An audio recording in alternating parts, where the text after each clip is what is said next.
প্রথম যে কোনো লাইফস্টাইল মডিফিকেশন আমি ফার্স্ট বলি কিন্তু অ্যাভয়েড নয়, স্টপ অ্যালকোহল, মানে একদম অ্যালকোহল বন্ধ করুন।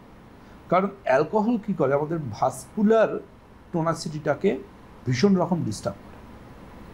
প্রথম হচ্ছে লিভার টিভারকে তো ডিস্টার্ব করে, কিন্তু ভাস্কুলার টোনাসিটিটাকে নষ্ট করে দেয় অ্যালকোহল। এবং যিনি অ্যালকোহল নিচ্ছেন তার ক্ষেত্রে দেখবেন যে এই ভাস্কুলার টোনাসিটি নষ্ট হওয়ার দরুন তার কিন্তু করোনারি আর্টারিতে ক্যালসিফিকেশন হওয়ার প্রবণতা অনেক গুণ বাড়তে থাকে। সুতরাং আমি সবসময় বলি যে অ্যালকোহলটাকে জীবন থেকে বাদ দিন। আর অ্যালকোহলকে যদি বাদ দিতে না পারেন, অ্যালকোহল কিন্তু আপনাকে কোনোদিনও ছাড়বে না। অ্যালকোহল কিন্তু আপনার শরীরে মাল্টিপল এমন সমস্যা নিয়ে আসবে যে সমস্যাগুলোর কোনো এক্সকিউজ হয় না।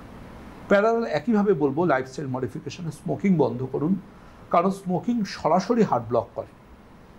স্মোকিং হলে ক্যান্সার হতেও পারে, না হতে পারে, কিন্তু পরিসংখ্যান বলছে স্মোকিং হলে আপনার জন্য বাইপাস সার্জারি এবং অ্যাজমা অপেক্ষা করে আছে। এ দুজন আপনার বাড়ির কলিং বেল বাজাবে। সুতরাং আপনাকে কিন্তু মনে রাখতে হবে যে আপনি বাইপাস করে বাকি জীবনটা সিনিয়র সিটিজেনদের মতো করে কাটাবেন, নাকি একটা সুস্থ স্বাভাবিক দায়িত্বশীল জীবন কাটাবেন, এটা আপনার ডিসিশন। সুতরাং আমি বলবো যে কোনো রকম নেশা, সেটা স্মোকিং হোক বা অ্যালকোহল হোক, এটা কিন্তু আপনার হার্টের পক্ষে ক্ষতিকারক।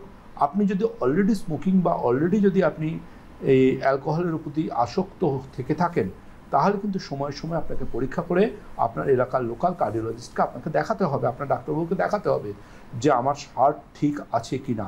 কারণ সব ক্ষেত্রে জানবেন অনেকে ধারণা থাকে ইসিজি করিয়ে নিই, ইসিজিতে কিন্তু সবসময় সব কিছু আসে না। আপনার হার্টের মধ্যে যদি ক্যালসিফিকেশন রয়েছে কি না, ইসিজি কিন্তু সেটা বলবে না। ইসিজি কিন্তু ওটা ইকোস কার্ডিওগ্রাফিও বলবে না।